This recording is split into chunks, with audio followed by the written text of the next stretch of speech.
watching 41 NBC News Daybreak. Good morning, everybody, and a very happy Friday to you. It is great to be back to round out the week. I'm Melissa Lee, and here's a look at what we're covering this morning. Guilty verdict. Pamela Moss will spend life in prison for the murder of a Henry County businessman. A recap of yesterday's session in Jones County. In Bibb County, a rash of car break-ins for one community, the latest on the investigation. And a judge could step in to decide if a candidate for Macon-Bibb County's new government should be on the ballot. Temperatures in the 70s this morning, folks. Warmer than yesterday, also humid.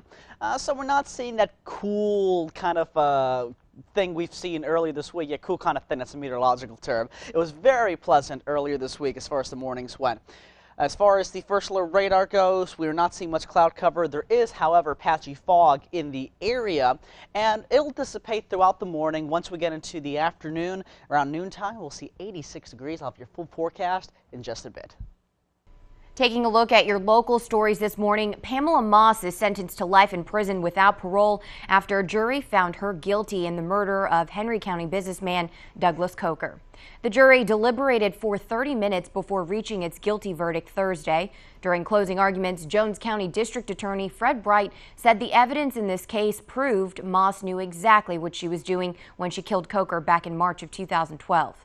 Moss's lawyer, Frank Hogue, argued she suffers from multiple personality disorder and an alter ego committed that crime. Moss was only in the courtroom for the verdict and sentencing. Car break-ins continue to plague residents of a Macon neighborhood. The Highland subdivision off Mumford Road has seen its share of burglaries this summer, and Wednesday night neighbors say they were hit again. 41 NBC's Andrew Reeser was in the neighborhood Thursday to find out what's going on. It happened just about a month or so ago, too. Jody Rigby couldn't believe it when, for the second time in 2 months, someone broke into her car, but the first time they didn't take anything. This morning, though, she'd forgotten her wallet. I opened the door to put my kids' backpacks in, and I noticed that my bags in the front seat had all been dumped out. And once I got to this side, I realized that the door was open. It was not shut. It was like this. Canceled all my credit cards, canceled my bank card. Lieutenant Sean Defoe with the Bibb Sheriff's Office says last July there were 10 car break-ins in that one neighborhood. He said the suspects in 9 of them have been arrested. Last night's 2 reported break-ins have residents on edge. It concerns me very much. People want to steal what doesn't belong to them and come in the neighborhood and violate you. Residents say after this summer's rash of car break-ins, they just want their peace of mind back. This is the second time this summer that it's happened. So fortunately, the houses haven't been bothered, it's just the cars. So from now on, I'm going to be parking in the garage. And that was Andrew Reeser reporting. Lieutenant Defoe tells us Wednesday's break-ins are still under investigation. He reminds everyone to lock their doors, don't leave valuables inside the car, and if you can, as Jody said, park your car in the garage. Of course, if you have any information on Wednesday's break-ins, call Crime Stoppers at 1-877-68-CRIME. The Macon-Bibb County Board of Elections is fixing a big mistake after nearly 800 voters were registered in the wrong voting district.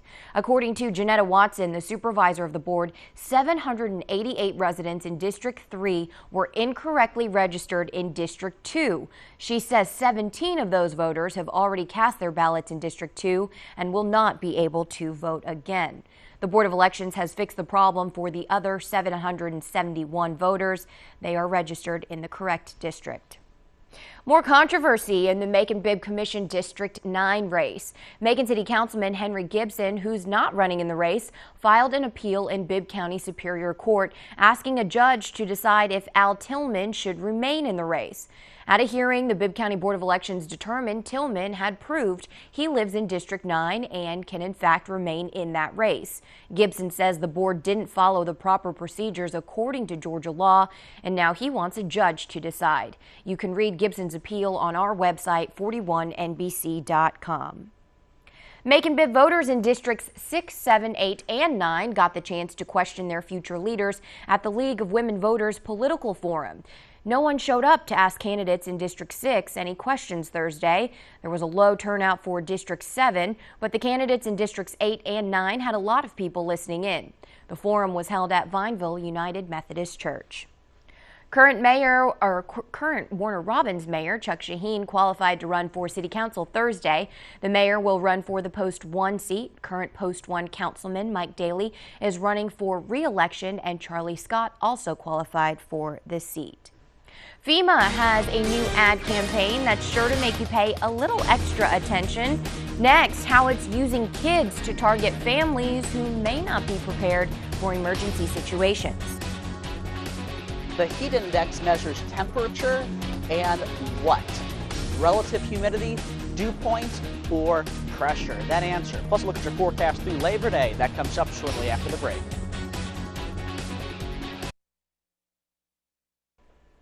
There are more than 7,000 languages spoken in the world, but the average American speaks about 1.5. Now, with the help from the University of South Carolina, new research proves music can help you learn a second language faster. PJ Randaha reports.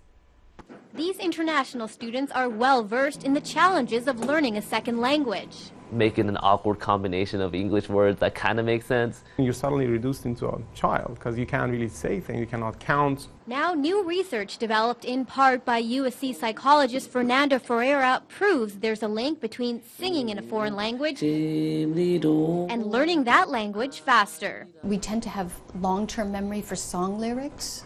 Fernando's research shows participants in a controlled study were more likely to recall foreign phrases once they were sung repeatedly. You're going to expose yourself to probably more varied stimuli, and again in this singing format, which seems to be easier to remember. It takes a lot of stress away from the learner. That if you're stressful, even at an unconscious level, it takes up your memory resources, your working memory resources. In an increasingly multicultural society, these students say having a second language under your belt can set you apart to employers. That competitive edge that you'll really need in the future, because it seems like everyone's doing it, and if everyone's doing it, it just kind of becomes a standard. According to census reports, America's second most predominant language, Spanish, is spoken by about 35 million people, or just 12% of the U.S. population.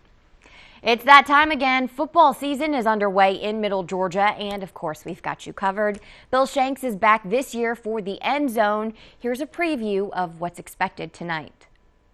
Good Friday morning to you, and it's football season. You woke up this morning and it's football season. A couple of college games last night, full schedule of high school games tonight, college games out the wazoo tomorrow. Yes, it's football season. Here's a look at the games we'll have tonight for you on the End Zone, brought to you by the Dozier Law Firm. We'll start at Mount DeSales, where they'll host Memorial Day. The Matadors from Savannah. Mount DeSales had a rough year last year, only 2-9, but they'll try to bounce back tonight under head coach Robert Slocum. Also, Westfield at Tattnall. This is always a fun game. Tattnall actually won its season opener last week for new head coach Clinton Morgan. They will be at home facing the Hornets, who will be coached, of course, by Ronnie Jones in his 21st year for Westfield. Also, Westside at Central tonight. This game is at Henderson Stadium, and this will be Shadrack Resper in his 5th year. They were 9-2 last season, the Seminoles were, before losing to South Effingham in the playoffs. The Chargers in year 2 for Jesse Hicks. They've got to improve that defense as they gave up too many points last year. Bobby Cummings, the quarterback for the Chargers. Perry at Peach. You love this matchup, don't you? Always a fun matchup. Perry with a new head coach, Eric Soliday. He coached at Turner County before, and he's won a state championship back in Americus back around 2000 or so. He'll take on Peach County. Head coach Chad Campbell. They won 11 games last year. We'll see how they do this season as they start tonight in the Valley. Flowery Branch, the Falcons will be at Northside, McConnell Talbot Stadium. Kevin Kinsler, of course, the Eagles head coach. They were 13-1 last year. Warner Robins will be at Veterans. This will be a fun matchup. The Demons were 9-3 last season, and the Veterans team 3-7, but they hope to bounce back under head coach David Bruce. And George Walton, the Bulldogs at FPD. That is our game of the week. Greg Moore, the head coach of the Vikings, down his 14th season. They were 7-5 last year, and we'll see how they do tonight at FPD. All right, we'll have complete scores from all over Middle Georgia and highlights of these games, plus more, when you join us tonight at 11:15 for the End Zone, brought to you by the Dozier Law Firm. 41 Storm Team meteorologist Marco Lamano brings you your first alert forecast from the 5-Star Automotive Storm Center. Speaking of sports, we are starting college football as well, and tomorrow we're looking at Georgia at Clemson. And if you're planning on going, there is a possibility as the front's moving through that you could see a shower or storm. It doesn't look like South Carolina is going to be seeing widespread rainfall, but it is a possibility, so better safe than sorry. Bring that poncho with you. Temperatures in the 70s. With that, let's head into middle Georgia, where we are seeing some patchy fog in the area, but we are not seeing a lot of cloud cover. So if you're getting thinner fog or no fog at all, then beautiful skies right now, though it is humid in the air. It feels very sticky, and after the wonderful mornings we saw earlier this week, it is kind of a bummer, at least for me, to get back into that more humid phase. But we are looking at some cooler stuff next week as a front comes through the area.